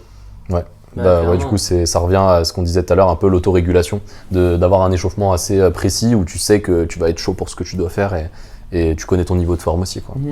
C'est ça, et en fait même tu vois, tu dis que tu peux avoir plusieurs routines d'échauffement, c'est hyper important parce que tu sais pas où est-ce que tu vas être, tu vois. Aujourd'hui là on est à un événement qui s'appelle le tout à bloc, on va pas avoir forcément le même setup, la même configuration que dans une salle où on va avoir un contest et va avoir une vraie salle d'échauffement avec plein de matériel. Là ça va pas être le cas, donc on va avoir une autre routine d'échauffement, tu vois. Ça va être beaucoup d'adaptation. Et ça c'est indispensable. C'est indispensable. Et moi, quand tu disais tout à l'heure le fait de pas trop te prendre la tête avant la compétition pour pas trop te stresser, ça je suis hyper d'accord avec ça, parce que moi par exemple à Ninja Warrior souvent on peut se faire 15 millions de scénarios dans la tête. Si tu regardes les parcours, imaginons, je sais pas moi, tu regardes les parcours la veille ou tu regardes des parcours de l'année dernière ou des compétitions ou des machins, tu te dis mais attends, mais s'il y a cet obstacle je vais faire ça, mais s'il y a lui je vais faire ça, et au final toute la nuit tu dors pas, le lendemain t'es épuisé, nerveusement ça va pas. Tu vois ce que je veux dire, juste parce que t'as trop pensé quoi. C'est vraiment un très très bon conseil de se dire, se détacher un maximum mentalement. C'est hyper dur, même moi aujourd'hui j'ai vraiment du mal avec ça, de me détacher pour être vraiment focus que quelques heures avant la compète et te dire ok bon, le scénario ça va être ça, j'y vais, mais avant la compète, pas 2 jours avant la compète. C'est ça, en vrai avoir son petit rituel, mais pas tout planifier. Si tu te dis je fais ça, et là bordel t'as oublié ton élastique, panique à bord. Sauf qu'encore une fois on a dit que on avait la globalité, le même niveau physiquement, Bah du coup le petit craquage parce que t'as pas tourné assez fera la différence mentalement. Enfin, Ok, ouais. c'est con, hein, c'est pas Ah forcément ouais, non, mais ça, je vois très mais bien ce que tu veux dire. ça ouais. peut y jouer. Ouais. Donc ouais, petit rituel, mais pas. Ok, super intéressant. Du coup, si ça vous va, on passe à la partie réponse aux questions. Du coup, première question, je l'ai eu en double celle-là, c'est la question de Lilou et Louis pour Pierre du coup. Les chaussettes dans les chaussons, est-ce que c'est un facteur de performance? Est-ce que tu peux nous répondre à cette question? Bah, juste à dire oui. Est-ce que t'as chaud. une vraie raison concrète en mode tu te dis, t'as une raison précise de le faire parce que comme tu dis ça tient chaud ou quoi, Alors, ou tu te dis juste moi j'aime bien et du coup je le fais? Moi ma seule phrase c'est habitude, Ouais. c'est tout. Moi, je peux retourner à la question de pourquoi sans chaussettes. Bah t'as pris l'habitude, j'ai pris l'habitude. Ok. Ça serait mentir de dire ça me rajoute beaucoup de level. Sinon on aurait tous des Ouais, chaussettes. c'est ça. C'est habitude, Ok. style. Important, c'est important en vrai. Ensuite, du coup, j'ai la question de Maxwell. Ça, c'est pour Mathias, du coup. Justement, tu parlais juste avant un peu des routines d'échauffement Ninja Warrior. Et du coup, sa question, c'était quelle est ta routine d'échauffement à Ninja Warrior, justement, vraiment l'émission? Parce que, comme on disait un peu en off avant, tu sais pas quand est-ce que tu vas passer, tu n'as pas de matériel. Enfin voilà, est-ce que tu peux nous détailler un peu si tu as une routine d'échauffement précise avant de passer à Ninja Warrior sur un parcours Alors moi c'est assez spécial le truc de Ninja Warrior, la routine Ninja Warrior, parce que c'est pas du tout quand on regarde la télé, on se rend pas compte la difficulté qu'on a pour se mettre en bonne condition pour Ninja Warrior. C'est-à-dire que on attaque l'émission, il est 19h voire 20h. Après du coup on attend notre passage. On sait pas quand est-ce qu'on va passer. Moi ça m'est déjà arrivé de passer à 4h du matin pour faire mon parcours, et de 19h à 4h je savais pas si j'allais passer dans 10 minutes. Donc mentalement c'est hyper stressant. Et la routine d'échauffement, moi à Ninja Warrior, ceux qui l'ont déjà fait et qui étaient dans la loge avec moi, ils peuvent se dire mais Mathias il est complètement fou, il est méchant limite parce que je suis dans ma bulle, j'arrive à mettre dans ma bulle. Moi il y a des gens ils sont venus me voir, je les ai même pas écoutés parler tellement j'étais dans ma bulle. Ouais. Et ça c'est hyper important de se mettre focus dans ton truc et au moment J, hein, bien sûr, hein. Ouais. Tu vas pas être insupportable pendant une 10 jours semaine, avant, hein, ok. Mais je trouve que ce moment-là, il est trop important. Il faut comme te disait mettre dans Pierre, ta être bulle. un peu égoïste à certains moments pour la perf, ça peut être très très important. Exactement. Et après, pour tout ce qui est échauffement, nous à Ninja Warrior, on n'a pas grand chose pour s'échauffer, on n'a pas de matériel. On a des barres, tu sais, les échafaudages, les trucs en de métal, chantier, quoi, de chantier. On s'entraîne là-dessus. Donc on est là, on se fait des tractions un peu tordues sur l'échafaudage pour s'échauffer. Ouais. En plus, il y a un caméraman derrière qui te dit ah non mais tu peux pas faire ce mouvement là parce que ça rend mieux la télé. Tu lui dis non, je suis en train de m'échauffer, tu vois. Donc c'est ce côté un peu égoïste, et en même temps c'est très très dur parce que c'est la télé et ils ont envie de te filmer sur plein de choses. Ouais, il y a ce côté Donc, télé qui vient interférer. C'est ça, pour Ninja Warrior c'est très dur, c'est pour ça qu'il faut avoir une routine assez minimaliste, on va dire.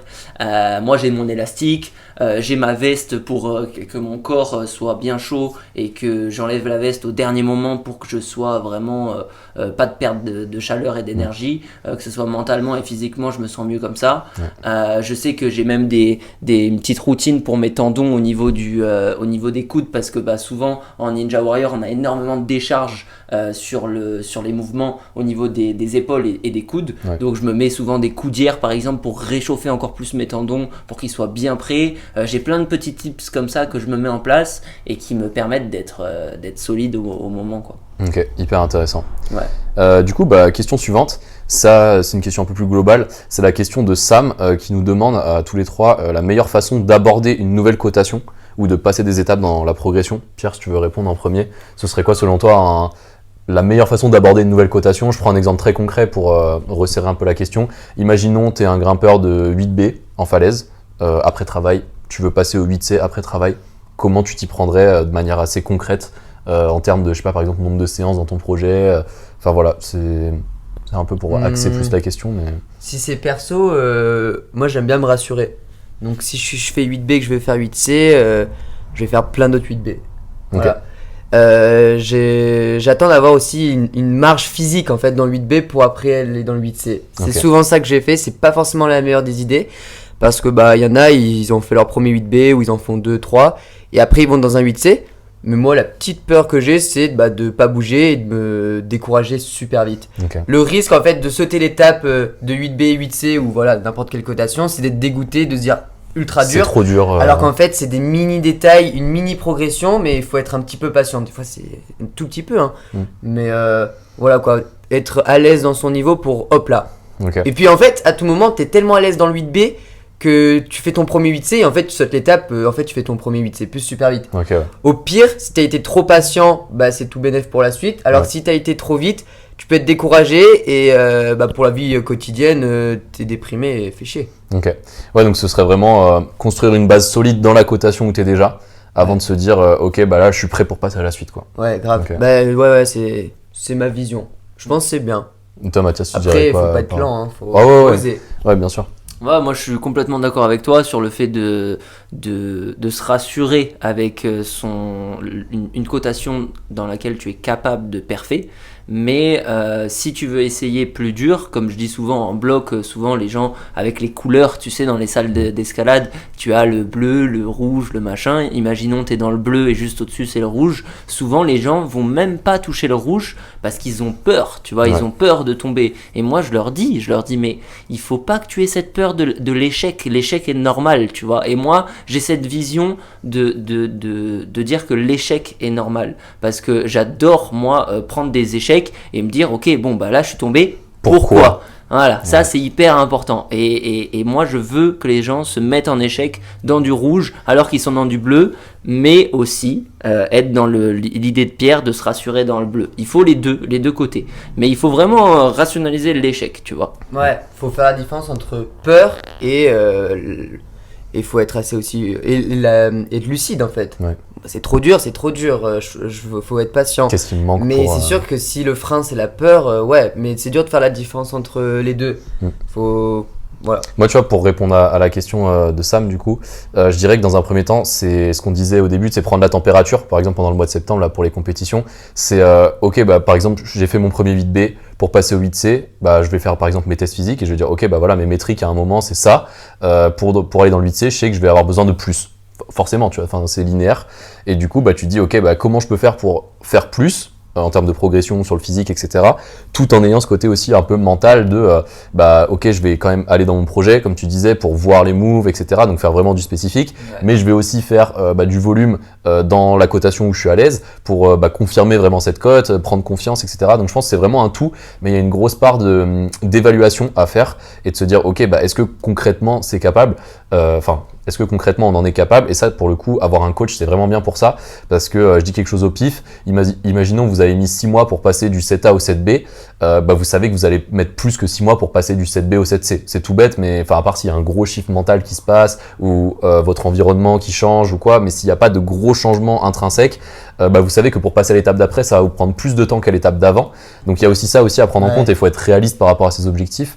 Et pour moi, c'est tout le rôle d'un coach, c'est de dire à la personne, ok, tu as le potentiel ou non de faire ça, mais ça va te prendre éventuellement tant de temps. Et moi, mon but, c'est de t'accompagner pour que ça dure moins de temps, que je te donne les bonnes clés, etc. Moi, je trouve que c'est vraiment ça aussi qui est important pour passer une étape, c'est de pas hésiter à se faire aider, en fait, de s'entourer des bonnes personnes, pas forcément d'un coach, mais ça peut être d'un mentor, d'un entraîneur qui va vous suivre un peu de loin, qui va vous donner 2-3 conseils.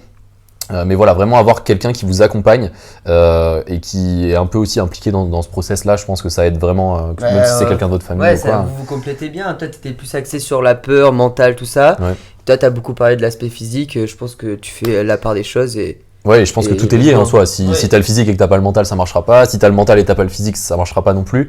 Comme tu disais, à haut niveau, tout le monde est fort physiquement. Et ce qui fait la diff, c'est le mental. Mais s'il y a quelqu'un qui était vraiment plus faible physiquement, il aurait beau avoir tout le mental du monde, ça rattraperait pas certaines qualités physiques. C'est sûr. Et ouais, donc du coup, c'est vraiment un tout. Et ce serait une erreur de penser qu'il faut faire soit que du physique, soit que de la grimpe, soit que du mental. C'est vraiment une approche globale qu'il faut avoir, je pense, dans ce point de vue-là. Ouais.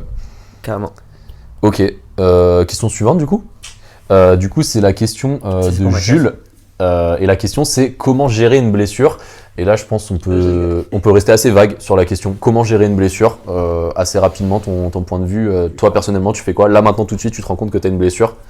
Qu'est-ce qui va changer dans ta pratique Bah déjà le premier aspect, je pense que tout le monde va l'avoir, c'est l'aspect mental sur la blessure. Tu vas te dire, mais malheur, si je suis blessé, ça veut dire que je vais être moins fort pendant X temps ou machin. Tu vas te dire peut-être, mais est-ce que je vais ravoir le niveau que j'avais avant blessure? Et souvent il y a beaucoup de gens qui vont avoir cette peur là. Déjà il faut relativiser avec cette blessure, ça peut se guérir, on peut largement revenir, voire être plus fort qu'avant la blessure. Donc ça c'est la première chose, tu vois. Je pense que c'est vraiment le premier truc qu'il faut se dire. Après la blessure, bien sûr, tu vas y aller tout doucement, voir en fonction de la blessure, plus rien faire si tu as une poulie partielle, on va dire que tu peux très très doucement continuer à grimper pour essayer de maintenir ton niveau, voire de remonter la pente.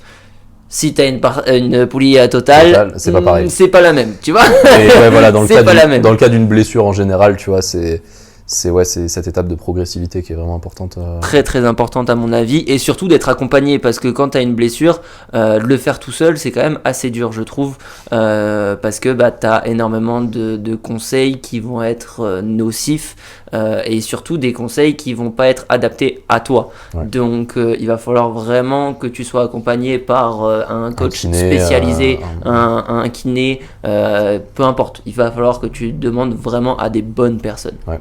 Ok, super intéressant. Bah ouais, grave, quand t'es blessé, déjà t'es vite seul parce que tu peux plus t'entraîner. Donc tu t'entraînes plus avec les copains, ton quotidien il change. Donc comme tu dis, être entouré. Parce que quand t'es blessé, la première chose c'est la résilience et voilà quoi, accepter la chose.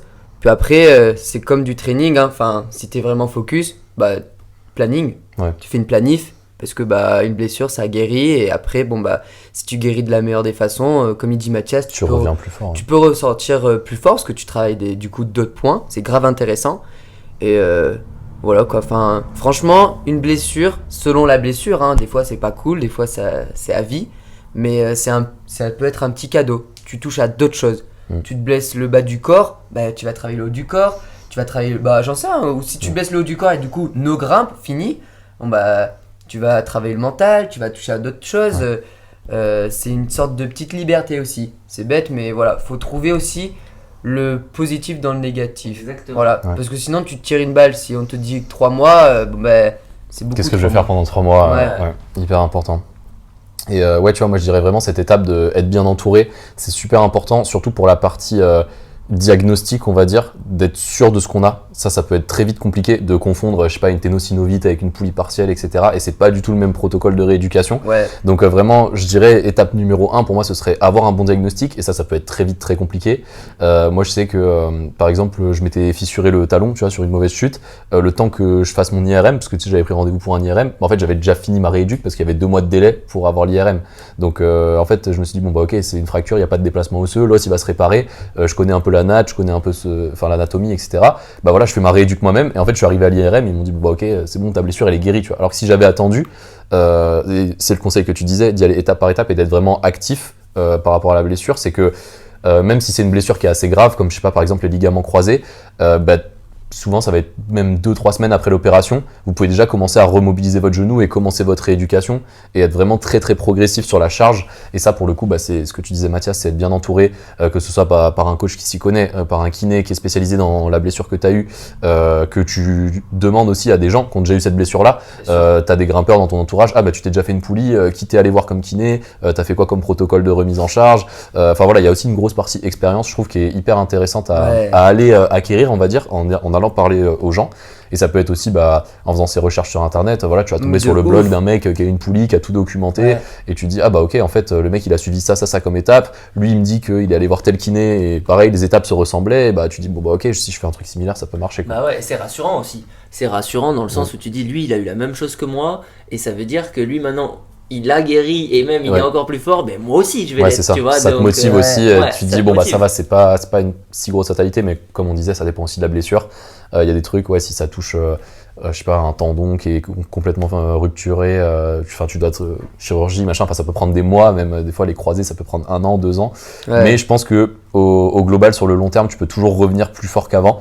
et ça construit ce que tu disais, la résilience mentale, de se Ouais. dire ok, mon mental est plus fort maintenant Ouais. parce que je suis passé par toute cette phase où j'étais down et maintenant je me sens vraiment de retour quoi, et ça peut te donner un momentum titanesque quoi, de se dire c'est bon, j'en suis sorti, et en plus je sais que je suis plus fort qu'avant parce que soit tu avais des métriques ou soit tu te sens vraiment plus fort. Et ouais, franchement il y a tous ces aspects là qui sont hyper importants à prendre en compte selon moi, mais si je pense que je devais garder qu'un seul conseil, moi c'est vraiment la progressivité et d'être proactif dès le début. C'est-à-dire que par exemple une poulie partielle, vous n'avez même pas besoin de vous arrêter de grimper en fait, comme tu disais Mathias. Carrément. Dès la semaine numéro 1, Carrément. tu peux déjà remettre un peu en charge, faire de l'isométrie, etc. Enfin voilà, il y a 10 000 protocoles de remise en charge, mais à moins que la blessure soit très très grave et qu'il y ait vraiment un avis médical qui vous dise bah voilà, là pendant 3 semaines tu bouges pas ton genou, etc.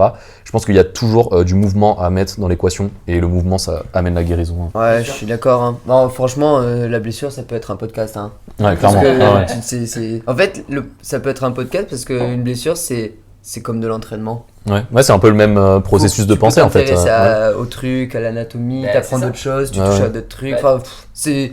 Ouais, trouver le positif, mais là, du coup, on Ouais, voit ouais. plein de positifs d'être blessé, mais il faut pas l'être. Ok. Ouais. Question suivante. Ou Question tu voulais suivante. rajouter un truc Non, j'allais Ok. dire que la blessure, comme il disait Pierre, ça peut être un podcast parce que c'est carrément un métier, c'est Oui. un réathlétisateur. Ouais. Donc c'est vraiment Une autre branche. une autre branche, ouais, c'est vraiment un métier. clairement. Du coup, question suivante, c'est la question de Justine pour Pierre. Ah. Est-ce que tu as l'objectif d'être un jour champion de France senior? Oui ou non? Enfin, est-ce que c'est un objectif? C'est vraiment ça la question. Alors, je mets jamais d'objectif, mais j'aimerais beaucoup, ouais. Ok. Pas un rêve, pas un objectif, mais grave. Si ça t'arrive, t'es content quoi. Ah ouais, grave. Quand Et, je vais au championnat de France, je veux être champion de France, je veux pas... Ok. Ah bah oui, voilà la compète. Et du coup, pour élargir un peu cette question à nous trois, du coup, plus généralement, qu'est-ce que vous pensez de annoncer publiquement ses objectifs, que ce soit sur les réseaux ou à son entourage? Est-ce que vous pensez que ça peut avoir un impact positif, négatif? Enfin, Mathias, toi, t'en penses quoi de annoncer publiquement tes objectifs? Moi, j'ai un avis. Hein. Vraiment pour la performance sportive, je parle là, pas pour les objectifs de vie, on va dire. Bah moi, Justine, moi j'ai pas trop le choix parce que avec Ninja Warrior, tout le monde est au courant que mes objectifs c'était de gagner l'émission. Je l'ai dit dès le jour 1, je suis arrivé en saison 5 il y a 4 ans, j'ai dit j'arrive là c'est pour gagner. Donc ça Ouais. peut faire prétentieux mais c'était le cas. Et d'ailleurs les journalistes, ceux qui nous prennent en interview et tout, ils disaient mais t'es confiant de dire ça? Bah ouais, si je viens, je me suis entraîné, je veux gagner. Tu vois, T'y donc, crois, donc. t'y crois. Donc ça peut t'apporter un bienfait dans ton ego, tu vois, de le mettre sur les réseaux. Mais par contre, c'est pas pour tout le monde. Il faut vraiment Ouais. individualiser le truc. C'est moi, je sais que ça marche sur moi parce que ça me booste. Mais Ouais. après, c'est en fonction des personnes. C'est ce que j'allais dire, moi, tu vois, pour faire la transition, c'est que souvent, quand tu annonces un objectif, par exemple, moi, je vais dire, ok, là, je veux faire mon premier 8 à bloc. Si je le fais pas, avant X temps, tu vois, les gens, ils vont se dire, ah, mais en fait, il est nul, il a pas réussi son objectif, tu vois. Et en fait, il y a ce jugement de, il a pas réussi, donc il est nul. Et tu vois, ça peut vraiment freiner beaucoup de personnes et te mettre dans un momentum négatif où, en fait, dans ta vie, tu fais plus rien parce que tu as peur de l'échec et tu as peur de décevoir, etc. Donc, moi, je pense, tu vois, je serais vraiment de la team qui va pas annoncer publiquement ses objectifs, mais où les gens ils vont voir que tu progresses en fait, tu vois. Par exemple, poster ta progression, poster tes entraînements. Tu vois, ça me dérange pas de poster un entraînement ou même poster un bloc où je suis dans un process de travail ou un truc comme ça, tu vois. Mais je vais jamais écrire voilà, ça c'est mon objectif ultime, nanani nanana, parce que si je le fais pas, y a ce sentiment un peu de déception et les gens vont te juger en mode il a pas réussi son objectif donc c'est une merde en gros, tu vois. Tu Et vois, ça peut vraiment te freiner mentalement parlant quoi. Je suis d'accord avec toi, mais je reviens sur le point que j'avais dit tout à l'heure sur rationaliser l'échec. Et moi, c'est vraiment un point qui est hyper important. C'est que t'es là, tu annonces l'objectif, donc ok, je veux gagner Ninja Warrior, j'ai pas gagné, saison 5, je suis tombé à l'eau. Saison 6, je suis tombé à l'eau. Ouais. Saison 7, je suis tombé à l'eau. Et Mais t'as saison 8, continué j'ai d'y réussi. croire. J'ai continué à y croire, j'étais déterminé et surtout, quand j'ai eu un échec, bien sûr que t'es déçu, t'es limite déprimé parce que t'as pas réussi ton objectif, mais ça dure qu'un temps. Oui. Et l'échec, il est important. L'échec, c'est grâce à l'échec que tu vois tes points forts, tes points faibles, Et tu et c'est cherches à comme ça que tu t'améliorer. vas te dire, ok, je vais être plus fort, c'est comme ça m'a pris X temps, c'est pas grave. Et moi, je sais que ma mentalité, c'est d'y croire à 100%. Ouais. Et c'est pour ça que l'échec est important. Et comme tu disais, du coup, c'est important de bien analyser pourquoi t'es tombé dans un bloc, pourquoi t'es tombé sur tel obstacle, qu'est-ce qui t'a manqué, etc. Et c'est cette analyse-là, en fait, qui est hyper importante parce que que l'échec pour l'échec, moi je trouve que ça sert à rien, Ah oui. dans le sens où tu mets 10 runs mitraillettes dans un bloc, Ah non. t'analyses pas pourquoi t'es tombé, pourquoi truc, mais en fait t'as juste gâché 10 essais, t'as juste niqué ta peau et terminé quoi. Donc Ouais. pour moi vraiment, l'échec, je suis vraiment d'accord avec toi, c'est hyper important, ça fait partie du process, etc. Mais il faut avoir cette mentalité proactive face à l'échec de pourquoi j'ai échoué. Et c'est là en fait où vous mutez en fait. Et Ouais. tu vois là, si on revient sur le premier sujet du podcast, un conseil pour muter, moi ce serait vraiment ce pourquoi. Et ça passe selon moi dans la grimpe, je parle par l'analyse vidéo. Se filmer et demander soit à son coach un avis ou soit à d'autres personnes, voilà, qu'est-ce que tu penses que je peux améliorer, etc. Parce que l'analyse vidéo, vraiment, la vidéo ne ment pas en fait. Si Ouais. votre pied il est mal placé, vous pouvez pas dire bah non, moi je l'ai bien senti ou je sais pas quoi. Non, ton pied il est à côté de la prise. Ouais. Enfin voilà. Donc Ouais. pour moi vraiment ce pourquoi, l'analyse vidéo ça aide beaucoup. Et filmez-vous quand vous vous entraînez, que ce soit sur des mouvements de muscu pour voir si vous faites bien les mouvements, sur la grimpe pour voir c'était quoi la différence entre l'essai vous avez réussi et l'essai vous avez raté. Et aussi bah Pierre, du coup si tu veux rajouter quelque chose par rapport à tout ça. Moi, par rapport au film, aussi, ça fait des beaux souvenirs. Quand il y a une perte, Ouais, t'es c'est content de l'avoir dans le téléphone. Tu vois. Mm. Pour la question, pour répondre à Justine, ouais, moi je pense qu'à partir du moment où tu y crois, de mon côté, j'ai pas de souci à l'annoncer. Mm. Après aussi, peut-être comme Mathias, je suis assez baigné dans les réseaux sociaux, donc ça me dérange pas aussi de l'annoncer. Après, il faut doser. Hein. Quand tu vas participer au championnat de France, tu vas pas dire dans le commentaire je vais être champion de France. Ouais. Ou je veux, ça peut être un peu Ouais. limite. Mm. Mais je vais participer au championnat de France et bon, bah, voilà, comme je l'ai dit, Mon objectif, voilà, c'est de quoi, finir si premier. je vais au championnat de France, c'est pas pour manger une crêpe au bar. Du coup, Ouais. faut doser, faut avoir du recul sur ce monde-là, parce que quand tu l'annonces, tu vas recevoir plein de commentaires, plein de gens qui vont te dire on y croit, tout ça, ça peut rajouter une petite pression. Mais je pense que le jour de la compète, t'en as tellement assez que tu penses même plus de ce que Ok. t'annonçais.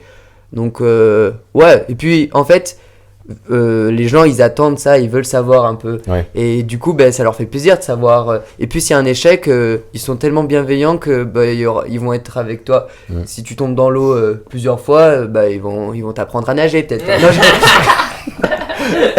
Non, mais voilà, faut savoir. Ouais, non mais carrément. Ouais, puis c'est vrai qu'en général, les gens sont quand même assez bienveillants.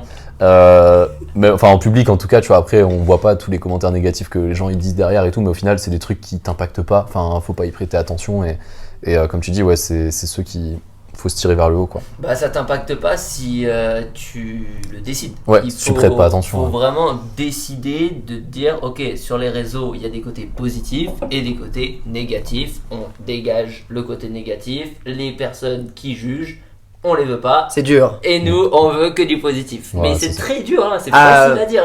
Hein. Ouais, mais Moi j'ai dit ouais, j'ai du recul et tout, mais je vois un mauvais commentaire, ça me touche un Ouais, peu. ça- quand ça même. te pique Moi un ça peu, me ouais. touche parce que je pense que j'aime toutes les personnes. Enfin voilà, j'aime tout le monde, donc dès que je vois un petit commentaire, je me dis pourquoi. Mais c'est rare. Et en Ouais. fait, ça arrive quasiment jamais. Enfin, Ouais. Après Mathias, on parle d'une échelle de Ninja Warrior.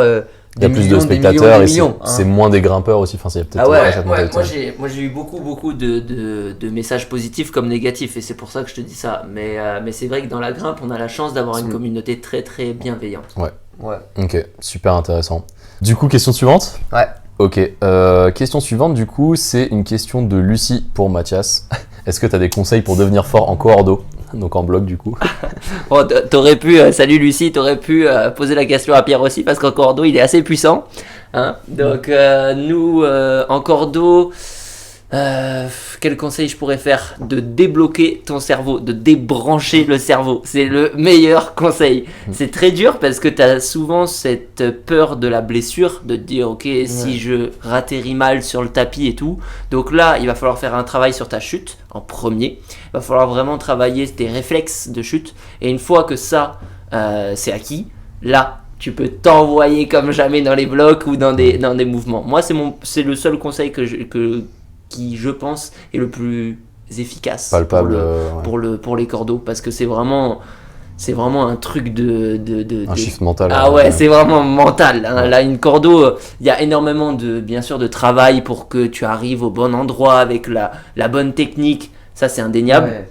Mais la première chose, c'est le cerveau. Parce que si tu oses pas, tu vas Je mettre peux même 1 an à travailler un backflip, imaginons. Tu Ouais. vois, même un salto arrière, on va Ah dire ouais, que c'est de comme ouf. une cordeau, un salto arrière, tu vas jamais le faire si tu débloques pas le cerveau. Ouais. Bah, c'est pareil en escalade. Ok. Mais ouais, bah non, c'est pas ma question. Ouais, mais tu peux répondre aussi, c'est hyper enrichissant. C'est pas ta question, réponds.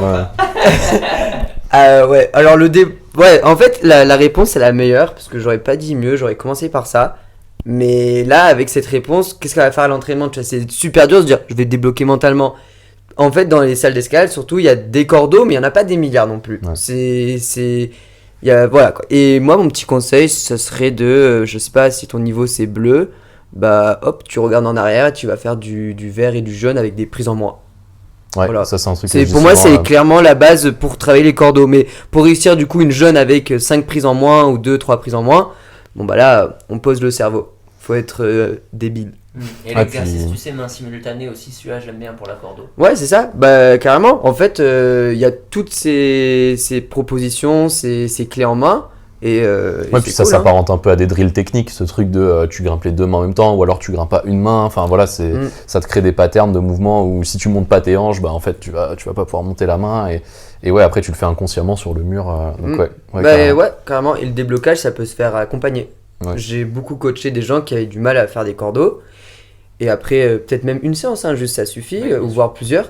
Et ben ça se débloque, hein. Comme on a dit, quand tu as des conseils extérieurs de quelqu'un Ah ouais. qui a l'habitude et tout, bah, tu l'écoutes et c'est tellement plus facile en fait. Ouais. Tellement plus facile. Mathias avec les sauts dans l'eau, avec Ninja Warrior, avec plein de trucs. Enfin, le nombre de choses, tu as dû encourager des gens à faire des choses dont ils avaient peur. Ah ouais. Ton expérience avec une personne âgée qui. Vas-y, tu peux en parler, ça attend. Bah oui, parce que là, moi j'ai fait énormément de cours à Paris dernièrement avec une personne assez âgée qui avait 70 ans, un homme de 70 ans, et qui avait une grimpe très traditionnelle, genre très contrôlée, où la personne était très forte dans les doigts, mais par contre s'il fallait s'envoyer un tout petit peu, mais même pas en cordeau, hein, vraiment en Juste dynamisme. dynamiser un peu. Ouais, de dynamiser, c'était quelque chose de déjà très dur pour elle. Et au bout d'un certain temps, j'ai réussi à la faire dynamiser très facilement, c'était instinctif.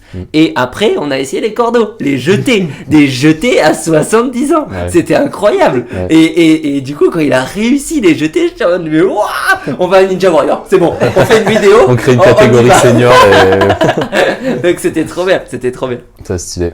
Bah moi j'ai pas beaucoup plus de conseils que vous à donner, si ce n'est revenir un peu sur ce truc d'analyse vidéo. Si tu tryhardes un peu une coordo, de te filmer sur les essais et d'essayer de comprendre ce qui va pas. Souvent ça va être la position des bras qui sont soit trop bas alors qu'il faut garder les bras hauts. Ça peut être aussi la séquence de pieds, pif paf paf avec les pieds. En fait tu te rends compte que peut-être des fois c'est mieux de croiser le pied. Enfin voilà, un peu ajouter cette facette de analyse vidéo en plus de tout ce que vous avez dit. Ouais. Ah bah carrément. Moi je reçois plein de vidéos de gens que je coach pour analyser la vidéo, parce que analyser une vidéo de cordeau c'est ultra dur. Oui. Tu sais même pas, enfin des fois selon l'angle, tu sais pas si son bassin, blablabla, enfin c'est vachement dur. Mais au super feeling tu vois intéressant. certaines choses aussi Ouais, des fois. carrément. Ouais. Et encore une fois, si tu lui donnes un mauvais conseil, mais en mode je pense que c'est ça et il va t'écouter, bah il va peut-être la faire Ouais, hein, ça peut à marcher l'arrache. aussi. Ouais. Et voilà. Clairement. Et du coup, dernière question, c'est une question de Lucie pour Pierre en particulier. C'est, selon toi, quelle est la différence entre un grimpeur de haut niveau et un grimpeur amateur qui ont le même niveau physiquement, mais pas le même niveau en grimpe? Je peux répéter la question si tu veux. Ouais, non, c'est pas mal. C'est le piège de même niveau physiquement, mais pas en grimpe. Eh ben, c'est bête, mais bah, pour être fort en escalade, faut être fort physiquement, mentalement, techniquement. Et bah voilà, quoi, c'est les deux points qui font la différence, mais 1000 fois. 1000 fois. Expérience aussi. Ils peuvent tracter un bras, mais l'autre, ça fait 15 ans qu'il grimpe, bah, il a plus d'expérience, donc des meilleurs réflexes, meilleure habitude. Puis peut-être le quotidien, il grimpe mieux parce qu'il prend plus soin de lui en fait au quotidien. Donc pour moi en fait c'est toutes les autres choses en dehors de l'aspect physique. En fait. Ok. Donc toute la prépa physique, ils font la même chose, mais à côté, celui qui est meilleur en grimpe, il va mieux gérer tout le reste. Quand je dis mieux gérer, c'est qu'il a travaillé tout le reste. Ouais. Ouais, que ce soit sur la lecture aussi. C'est pas ta question. Hein.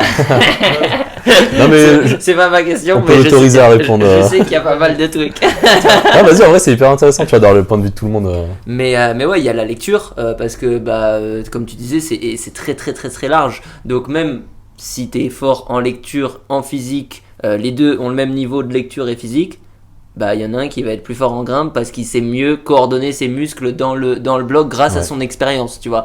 Donc ça revient au même truc de dire il y a énormément de points pour être un meilleur grimpeur.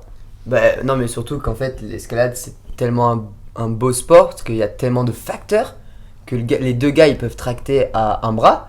Mais en fait, quand je parle de facteurs, c'est l'inclinaison du mur, l'ouvreur, les prises différentes. Enfin, tout ça peut jouer du coup sur la différence sur leur grimpe, en fait. Hein. C'est ouf, hein. L'autre, il transpire des doigts, l'autre un peu moins, il va mieux grimper en fait, hein, ça va mieux coller. Il va utiliser de la magnésie liquide, l'autre en poudre, il y aura une différence. Hein. Enfin, c'est tout bête. On va pas dire laquelle est. Ouais, puis aussi tout ce qui est un peu différence de moi ce que j'appelle la morpho-anatomie, c'est-à-dire est-ce qu'il t'as combien de ape index, ta taille, ton poids, enfin tout ça en fait, un peu tout ce qui est entre guillemets la génétique, ça a un très très gros impact. Et moi il y a un truc aussi souvent que je vois, c'est ça, tu vois, personnellement, je l'ai vécu, c'est-à-dire que, par exemple, moi, je m'entraînais pour être bon sur les tests.